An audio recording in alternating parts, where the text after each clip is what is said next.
Welcome to Ask the Expert on Contingent Workforce Strategies LinkedIn Group, the number one group for our industry, talking everything staffing, contingent workforce, gig economy, and the future of work.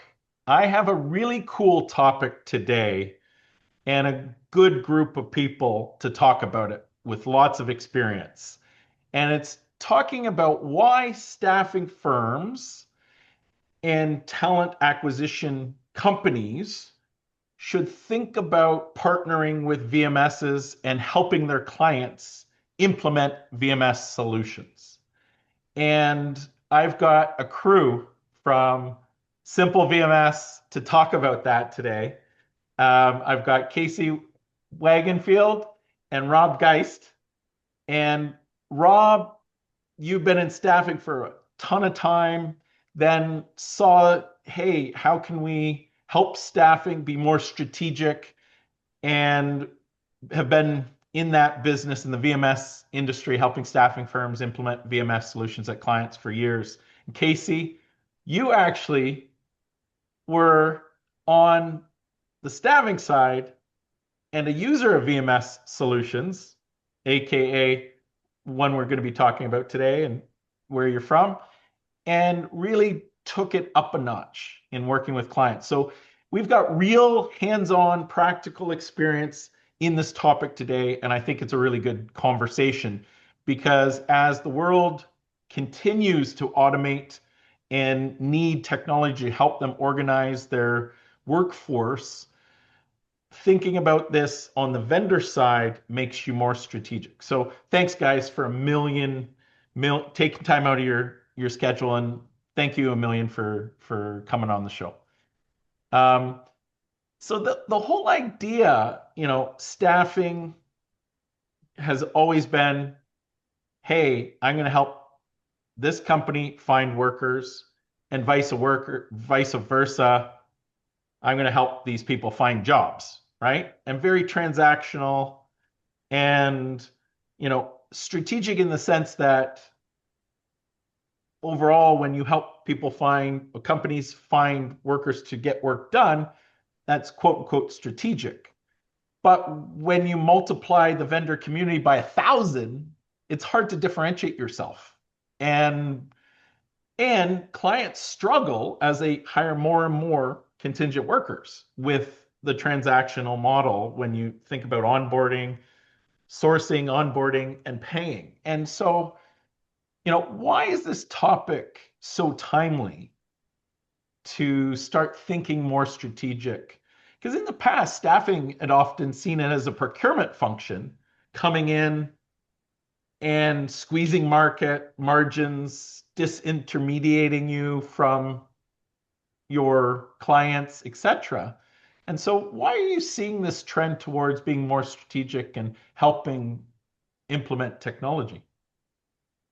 I think part of it is just the nature of the industry, right? VMS and MSPs have been around for a long time. A lot of staffing agencies have, bad taste in their mouths because maybe they've had bad experiences with VMSs. But what we're seeing now is it's not just the Fortune 100, 500 companies, the large 10,000 plus FTEs that are using centralization tools like a vendor management system. It's moving towards the mid-market companies, right? The companies that have never heard of a VMS. And then the agencies are getting caught off guard because they're coming to them saying, hey, we're putting this tool in place. So now we're seeing more and more that agencies, rather than running from VMS, they're embracing it. They're being the thought leader that's saying, okay, well, I need to have something in my back pocket now because I don't want my next client to come to me and say, hey, I'm putting in this VMS. I want to control that conversation, say, hey, let me introduce you to a VMS and be the thought leader and that consultant that they need. From my perspective, just having people that I've known in staffing for decades on the sales side, it's harder and harder. It's always been hard to differentiate yourself in staffing, but it's even harder now. And people are trying to be less transactional and more strategic. So what I always say is they need more tools in their Swiss Army knife, regardless of what it is. It could be a time clock solution. It could be a VMS partner. It could be AI. You just don't want to not have something to be able to differentiate yourself in the sales process when that time comes.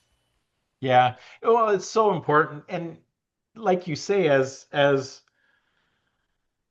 the contingent workforce or the staffing, bringing in contingent workers and temp workers more and more, even in the mid-market, it's become just a natural progression of their workforce strategy.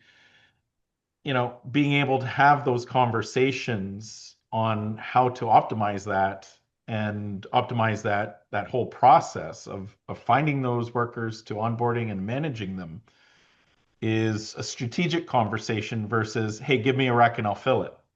Yep. Yeah. I mean, I've had agencies that come to me and, from a prospecting standpoint, when they're going out and, every agency that's listening to this has heard this probably at least once this week, where you go into a company and they say, well, we've got 13 agencies we're using right now. We're not adding anymore. Right. And a lot of people will just tuck their tail and run. And it's like, well, I tried. But that just opens up another conversation. We use 13 agencies. Can I ask, why are you using 13 agencies? Because and maybe they're not adding anymore because 13 agencies comes along with a lot of messed up invoices, timekeeping errors, job recs that are going back and forth through email. So, a lot of these companies aren't waking up saying, I need a VMS. Again, they're saying, I just need that structure. And that's where, the agencies can be on the forefront of that and showing it to them. Yeah, and that's what I was going to say. Like, what's the value of this topic to the client side and the program teams that are struggling, right? And you're starting to answer that, I think, and I'm almost answering that in my head as I talk. But like on the client side that had been managing through spreadsheets and thought they were okay, why are they benefiting from their current staffing providers bringing tools to them? it, Simple fact is there's a lot of people who are buyers of staffing who don't even know what a VMS is. Yeah. It's shocking how many people who have years and years of experience in human resources and have no clue. But they do know, just like Casey said, that they need everything all in one place. They need consistency in reporting. They need all the functions that most VMSs offer, but they just don't have kind of a direct line to what that solution is. So, that's why staffing companies, who bring this are able to be a thought leader, as Casey said, for their clients, and a lot of them are able to then get more market share with that client because they've brought them a solution and they can put their name on that, and they've brought them efficiencies that they didn't know were even possible. Yeah, there's Yeah, and from actually a a client. client perspective, I see it from in the past, if you ran a small program, you'd often say, "Oh, I can't afford, right? A big VMS technology or anything like that." Or um, the current providers I've looked, even if they've looked into it in the past, there's got to be a better way. And you look into it, and then you see there's minimum spend thresholds with a bunch of the VMS solutions in the past, et cetera, the legacy providers of that. Um, that's where they go, well, wait, I can't do this. But I think they're benefiting because some of their core providers are bringing those innovative solutions to them and can support it, right? Well, at the end of the day, it used to be a thing that was only in Fortune 500, like you say. But guess what? All those people who saw those efficiencies that work in Fortune 500 companies, who then go to an organization that might be a startup and they're relying on temporary staffing labor, they're like, "Hey, we did have something in place to manage all that." So that's why I see VMS is going down market, right? In my perspective, it used to be 30 million in spend. That was they wouldn't even talk to you. Now even the big boys out there are going down market. And if you look at the SIA landscape of the VMS, I think they say they call enterprise clients anyone with 5,000 internal employees or more. So 80% of those companies have a VMS, and many more of them are procuring it, but then you'll also see it going down market to the smaller programs. Yeah, and it's I guess that combination of the staffing firms with a technology provider that works closely with them and more modern. It's a shorter implementation cycle, less cost, etc. So the resources needed to implement a VMS is now compressed, making it simpler for the mid-market players to actually get it implemented as well. Um, how does it, what are some of the challenges you've seen on this topic? Like, okay, it sounds good for a staffing vendor to bring in a technology provider and suggest it, but you know, what are some of the barriers that were in the past and maybe you've solved Mhm. them that and the challenges that someone could expect either as the Sure. staffing provider or the buyer looking to implement technology? Casey, you want to take that, or would you like me to? Go ahead, Ron. Well, first and foremost, I think there's a ton of misconceptions. I call it the grizzled old staffing veteran, right? They've always hated VMS. It was VMS versus staffing. And I think that's because of what they saw in the past. It got in the way of the relationship with their client. We know how important relationships are in staffing. It's the most relationship driven industry I've ever been a part of. There's misconceptions that you have to compete all the time, and that's just not the case. The client has the ability to let orders out to the agencies that they want to let them out to, so you can still negotiate that tier one status. There was also a ton in the past where MSPs slash VMSs would extend payment terms, and a lot of these agencies can't extend their terms from 30 to 45 to 60 days, and those are all things that just don't happen like they used to. It was the norm, and now I think everyone realized that the staffing agencies are equally important parts of the process. So we can't make this cost prohibitive for them to support the client, because at the end of the day, who loses if you do that? The end client Yeah. does, because they don't get the people that they need. Casey, you got Yeah. anything to add to Yeah, that? and I think there's just a lot of people that just don't truly understand the difference between MSP and VMS, right? I've talked to owners of staffing companies that Yeah. don't understand it. So it's explaining to them like VMS is the technology, right? You still have to come to terms and conditions with your client. We don't put in rate cards. You're doing all that with the client. We're just the technology versus the MSP where that is your client. And they don't want you to talk to the end client. And I think there is a little bit of a perception because early on they were just lumped together, right? VMS Yeah. and MSPs in the early 2000s. But then companies were like, well, I still need technology, but I don't need some other company to run it for me, right? We'll do it internally. But the pay model just stuck around. So, Yeah. and I think that's part of the pushback too, is like at the end of the day, the agencies are footing the bill, right? Um, Yeah. but to And Rob's point, when you're in front of it and I can get it to my client without getting VMS, now maybe I can earn that more market share because I've got more loyalty, more trust with that client. and you mentioned, and you were right. A lot of the times a VMS and MSP was synonymous, right? And they would blame the VMS for losing 3% of their margin, even though the MSP model was probably soaking up a big chunk of that. But the support, the transact to support the transactions that were going, support the large implementations and the technology upgrades and all of those types of things were handled by the MSP. How does it work when a staffing firm, do they become the MSP? Or is it a scenario where, you know, you see internally run programs because the technology is more intuitive now and more modernized and easier to configure and implement? Or is that more burden on the technology provider? How will it work? Or do you see a kind of a both sides in it?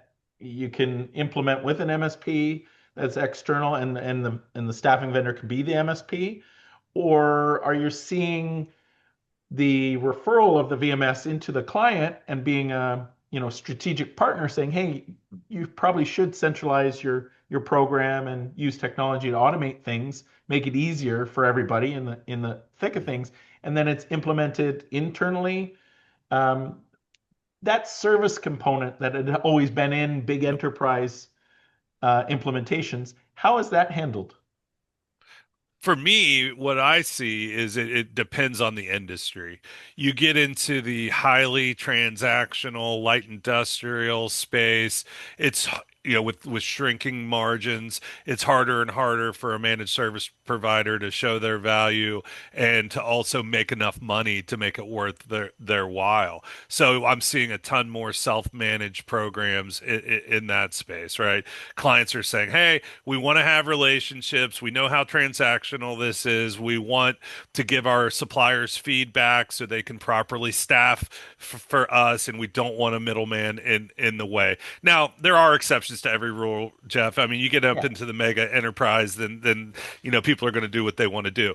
But then in the I call it professional space. So anything admin, clerical, IT, accounting, that's going more and more to the MSP realm because there's more margin in there. It's less transactional. Somebody can manage that from afar a lot easier than they can hundreds of people coming in and out of a building, and you're in St. Louis and the sites in Dallas, right? It's just hard. It's hard to bring a ton of value when it comes to that. So that's what I see. And then if you look at the clinical healthcare space, I was at one of the big conferences for that. I think it's an 80% or 80 to 90% saturation in that market where all those programs have MSP and VMS, and there's very few self-managed programs in that space.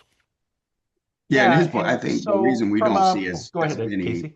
Yeah. I think to his point, the reason you don't see as many MSPs in industrial because if you need a VMS, it's because you probably have a volume amount of contingent workers, right? And especially in industrial staffing, when it comes with volume, it comes with discounts on markups, right? So when you're already working on a low 30s markup and you throw an MSP fee in there, there's not much money to be made. So that's why we've seen Well, just a and lot I more companies that, often in that realm, there'll be the staffing firm involved will act in a lot of cases as the master vendor and coordinate the efforts of people coming in and out of the program. I've seen that happen yep. where the 100%. staffing firms take on that role, right? Yeah, Yeah, and I've that's even a had, go ahead, Rob. master vendor and MSP or something that also people confuse what the difference is there, where a master vendor might be the master vendor of one site where they're controlling it, they're on site there, they might have a sub vendor in play, they're not doing all the extra stuff like checking credentials and making sure that they meet with all the agencies and having QBRs with them, doing all the things that a true MSP does. So there is even confusion, I think, with master vendor programs and managed service provider programs. Yeah, very much so. And so it's interesting, and I think the answer to my question is it really depends on the circumstance. And It you've really seen does. both types of models where there's internally managed programs, there's MSPs, there's master vendors that have all brought VMS in. And depending on the service wrapper, right, that's where it the client has to determine to say, do we have the internal resources to do it ourselves?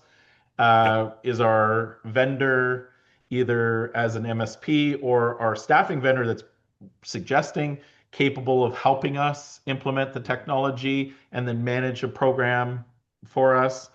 And so it really depends on the circumstance. How how have you seen it change where the VMS has actually helped with some of that implementation that would have been handled by the MSP? Are you seeing it easier to implement? The VMS is providing some of that service wrapper?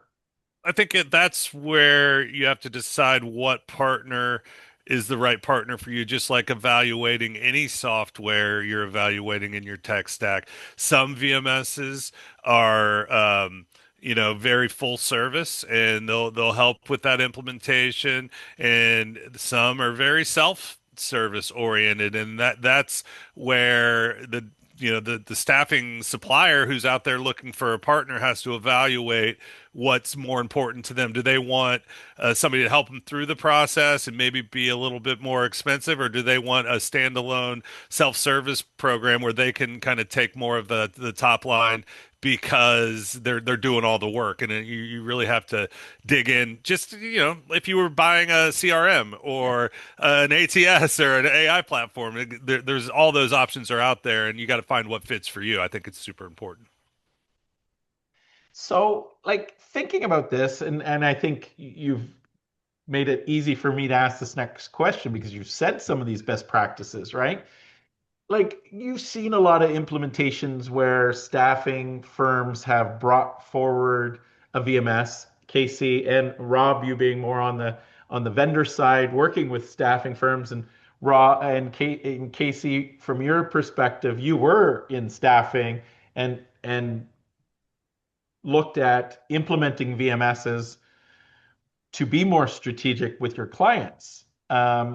So with that, like, what are some of the best practices you've seen from evaluating vendors and partners to work with to then identifying potential prospects that are probably a good fit for bringing in a VMS technology to then that service wrapper that we were just talking about, how to provide that and be ready to help your clients through the implementation process, which then potentially helps with the relationship, the trust, and gaining market share. Yeah, it's Yeah. all about change management, right? Like, Yeah. do you need someone to help you to do that, affect that internal change? And I think that's the difference right now between AI, which the people are going to be spinning up these AI programs Yeah. that are going to take over, but do you have the ability to make that change with your company internally?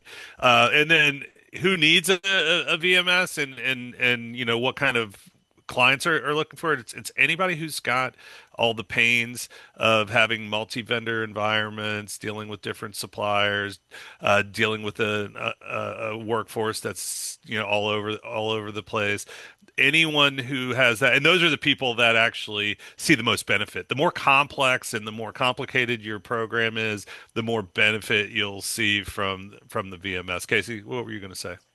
Yeah, and that's when I ran a sales team. That's exactly what I told them is like, look for those key things when you're talking with prospects, right? Is it, we're sending job recs out through pigeon carriers and phone calls, right? There's no tracking of who the candidates are coming in, or, they've got 12 different time clocks from 12 agencies on the wall. 3 of them aren't being used because they don't use that agency anymore, right? Condensing all that timekeeping, or, they're having invoice issues every week, or they come to me asking me for a report to pull that takes 4 hours and I don't even know where to pull that data from. Like, those are the things they'll look at, like, hey, I could provide something that you could get all this within a click, right? And it's not for every client. Like, I even tell the agency partners we work with, like, it would be bad business for you to go out there and just introduce us to all your clients and take a 1% hit, right? Like, that wouldn't be good business on your part. But it is important to make sure you have something in your back pocket and start listening for those things, like listening for those key talking points, right? Because it's inevitable. These companies are going to find it at one point. Either Simple is going to be calling them, another VMS is going to be calling them, another agency is going to present it to them before you. So it's almost like just having something in your back pocket. So when the timing's right, I have some professional branded material that I can present to you and set up that introduction. So, like, I was working with a company when I was in staffing, and hundreds of sites across the US as an industrial company. And the agency I was with was regional. So only working with a handful of sites, probably 10 or 15 people on assignment. Went and met with the people. The guy was like, yeah, we're using hundreds of agencies right now. Showed me a map. I was like, this is crazy. They're sending emails out for job recs. I was like, well, I would love to introduce you to somebody. I think that could solve a lot of problems for you, right? I wasn't even working with this company yet. I'm sorry, this was a company I was working with. We were trying to get more market share. Yeah. We introduced them to VMS. A couple of weeks later, got a call back that they're going to start working with them. So for us, it positioned us now as the consultant, like no other agency was bringing this to them. We were able to expand our market share into different markets, see data that we weren't able to see before. So it just put us in a different position. And when that guy left, that company went somewhere else. The first person he called was us because we were trustworthy. Yeah. So that's more from the staffing vendor side. What do you see from that implementation best practice? Like, does the VMS jump in and implement? So I Does the can't speak internal on team, is there consultants brought in? Is the staffing firm needing to help with that? And does the VMS help the staffing firm become experts in providing the technology implementation? I can't speak on behalf of all VMSs. I can just speak on behalf of Yeah. us. We hold your hand as much as you want us to hold your hand, right? We don't, when we work, especially with staffing partners, like we don't expect anybody to be a VMS salesperson, right? It's just finding what those key things are. We'll come in and do the selling for you, right? We'll come in and show them. Now we do all the implementation, the training. We support all of our clients' agencies. So if they have an issue, they call us.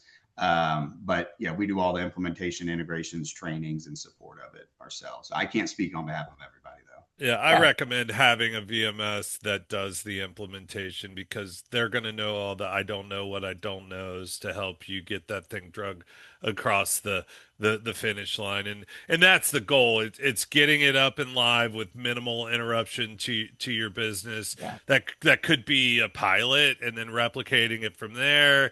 Really depends on the appetite for the client, but I think it's hugely important that the VMS has an active role and helps in that, or that'll lead to the success of the program. Well, for if I was on the vendor side and an owner of a staffing firm where my margins are already being squeezed, the last few years hasn't been the best, right, with the economic cycles.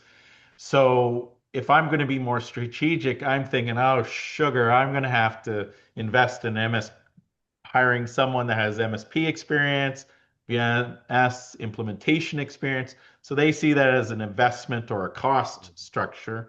So having your VMS partner actually have that because they've got the scale to do it, that implementation team there, then your staffing partners are focused their investments on what they're good at, right?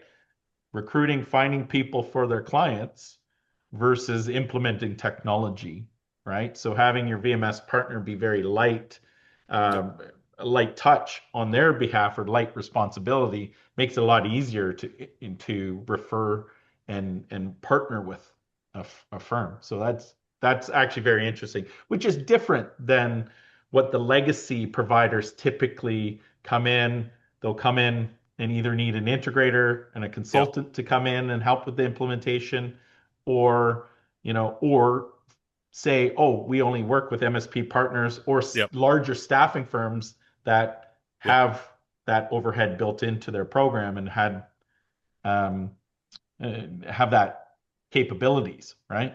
Well, and a So lot of the reason that happens is because they got acquired by these huge companies, the SAPs, the Workdays, and that's how SAP and Workday implements as a third party integrator comes in and does it. So they're more hands off, and that's back to that original comment I made. By that's where you have to pick the right partner because what do you need? What do you need? Do you need somebody to help you get through it, or do you need someone to stand back and just give you what you want when you need it? So that's hugely important when you're no, that's procuring. really actually that's kind of the light bulb moment, right? I'm Yep. having here where you know, pick your partners wisely and really focus when you're looking at, hey, I'm going to talk to a bunch of the different VMS players and bring this as a new line of business, Yep. right? Picking the right partner that really has the capabilities to support the implementation and the ongoing technical support, etc., that then it's a very light touch for me as the staffing firm bringing that in, right? Even if I was to start up a line of business, let's say calling it an MSP program, you don't have to invest in all of those types of resources prior to setting up that line of business. You can go to market a lot quicker, right? With That's right. less investment. Exactly right. No, that's great. So you know, I think, when I look at this, it's something that the mid-market is needing, like from a buy side, and staffing firms are always looking for differentiators now because it's such a, you know, marketplace that has, so many different options. Um, what would you say to the audience to get started, right? And what are some of the key takeaways from this? Because it's always nice to talk in theory and go, I'm going to do this, but then you get stalled, right? And given, Casey, your experience from the past, being an innovator in bringing VMS to your clients from a staffing firm perspective, and Rob, from you working with so many firms out there, helping them bring this to market as either not new line of business or just even as a referral type scenario so you can differentiate yourself. Yep. Let's talk next steps. Like, I now want to do this. What should I be thinking about to prepare to set in motion, right? So that I can start to go to market with this. Think you got to pick up the phone and make some phone calls and talk to different people out there, different providers, and see who's going to kind of most aligned culturally with your company and your needs. And I think that's hugely important. I want to work with someone who's got the same sense of urgency that I have when I put a request in to talk to a salesperson about how to do this. How quickly do they get back with me? Is there, are we somebody that needs help implementing? Does this tool fit the industries that I'm looking at and the industries that I support? Are they willing to help with sales, the sales side of things? Because I think that's one thing staffing agencies don't realize is how long the sales cycle is when they're selling an MSP or a VMS partnership. And I think they can get disillusioned by it because of the length of the sales cycle, even though sales staffing cycles have lengthened, especially in the enterprise space from what I see. So I think you got to get out there and you got to find a partner who's willing to work with you and meet you where you are. Are we a beginner in this space? Do we have some experience? And is this person willing to meet me where we are? Yeah, and I think, yeah, just to Rob's point, having those conversations, talk to multiple VMSs, see who's going to be a good partner, ask them the questions that your clients are going to ask you.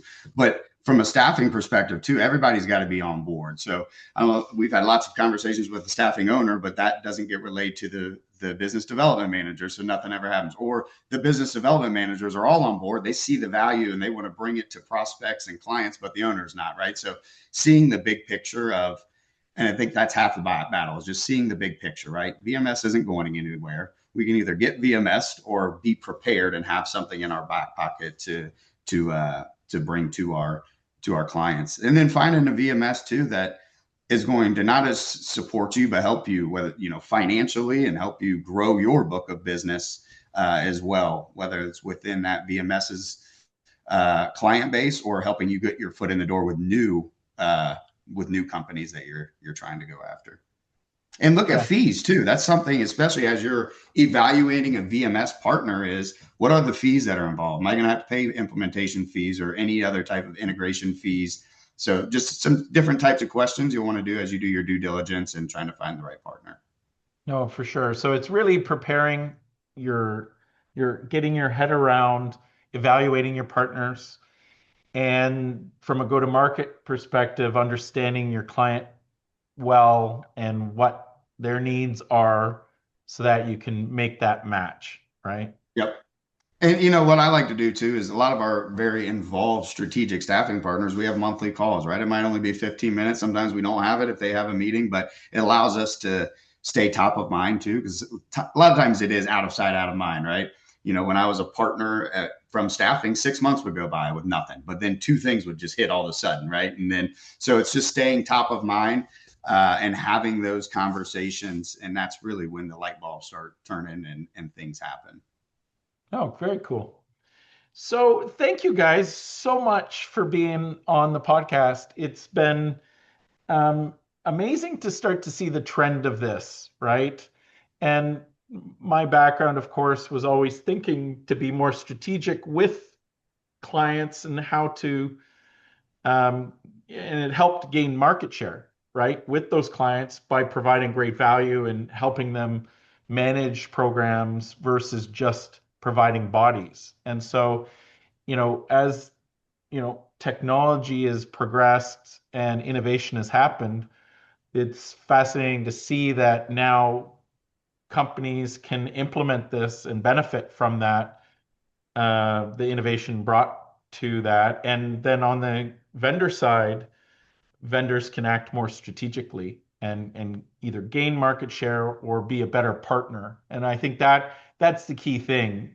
Market share aside, being a better partner, I think, will help you get in the door at places and maintain those relationships. 100%. Because And being a consultant, to your point, yeah, and that's what the industry all talks about now, the staffing industry. You got to be a consultative seller, right? And shout out to Mark Winter. He's a sales consultant in the staffing industry. He was like, to be a consultant in the staffing industry is you got to go find the problems they have that they don't know that they have, right? And that's exactly what we're talking about, right? They don't wake up saying they need a VMS. They just wake up saying, I need this, this, and this, but just happens that VMS solves all those things. So being that consultant and not just a box checker, right? Find those things that they need and be the person that brings it to them.